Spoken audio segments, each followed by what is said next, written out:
pag titignan mo talaga si San Miguel, loaded dyan with the positions, no? Nandiyan sila Mario Lassiter, si Perez, si CJ Perez, o siyempre si veteran, si Chris Ross, no? Si Pesumal pa, even Tiso and Paul Samar, di ba? Medyo, so, kung titignan mo, ano nga ba gagawin ni Jericho? Pero kung titignan natin kung anong klaseng player si Jericho, no? Si Jericho kasi is 31 years old, no? Magte-32 na yan. So and he's a two-way guard, malakas yan, mag-drive, okay, and pag-perimeter and pang-drive, nandyan yan.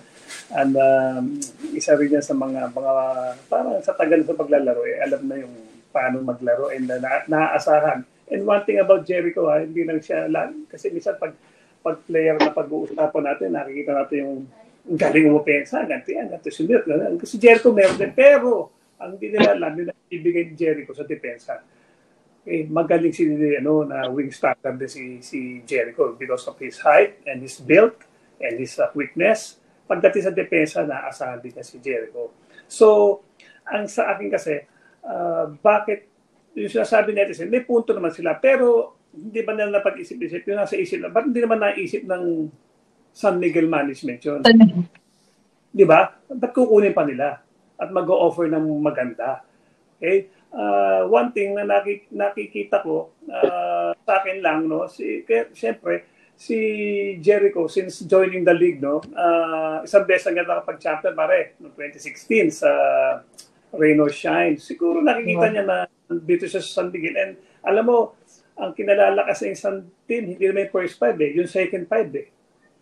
Kasi napapagod yung first five. Pag yung second five, inlakas yung first five mo, nako, ang lalim yan, di ba, ang lalim ng bench mo. Yun kinalalakas ng isang team. The deeper the bench, the stronger the team. So, may nag-comment nga dito na, pang first five na rin yung second team, di ba? So, yung mga ganun, positive yun, And considering na San Miguel, na talagang perennial, team na talagang nandyan lagi sa semifinals, even sa championship, especially nandito sa panahon ni Junmar, wherein si Junmar ibata pa. I think it's just 28 lang ba si Junmar or ano?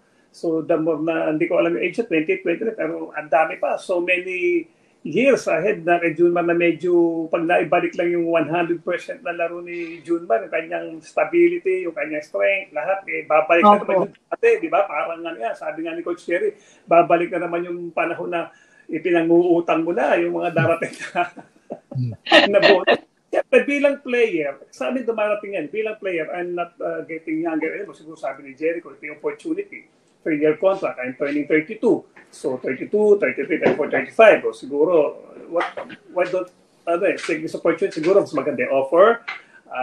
Fighting head of me, baka dumami pa yung champion, more championships, more semifinals, mas maraming balls. Although, for this particular, hindi ko pina-count out si NLEX. Maganda rin may nilalaro ni NLEX, no? 7-3 sila, considering kay San Miguel, struggling, 5-4. Pero nakikita ko na yung minsan merong mga desisyon na it's more of yung pansarili mo, personal mo to, instead na sa ikaw as a player. For example, eto na, medyo nagkakapamilya na, may ganito, kailangan medyo secure konti, maganda konti, hindi na ako matakaw sa playing time, or alam ko naman, eto na, makakatulong na ako in general, ano matutulong as a whole, hindi na pansarili, kailangan ko, meron akong 25 minutes per day, 30 minutes, 35 minutes, ilagay natin sa contract, stipulate sa contract. Dati meron ganyan di ba? Pero ngayon, hindi na siguro Then, ay sa pamaganda, dati niyang coach, yung kanyang babalikan, kilala siya, so nandun, binigay niya yung lahat. Alam naman niya siguro kung paano siya gagamitin ni coach. Pero overall, ang siguro nakikita ko na naging deciding factor ni Jericho, yung sa sarili na niya. Kasi after all, pare, kahit ano do vertical, ang players nga para rin commodity.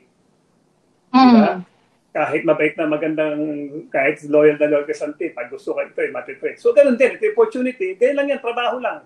Mas maganda yung offer, walang personalan, kukunin.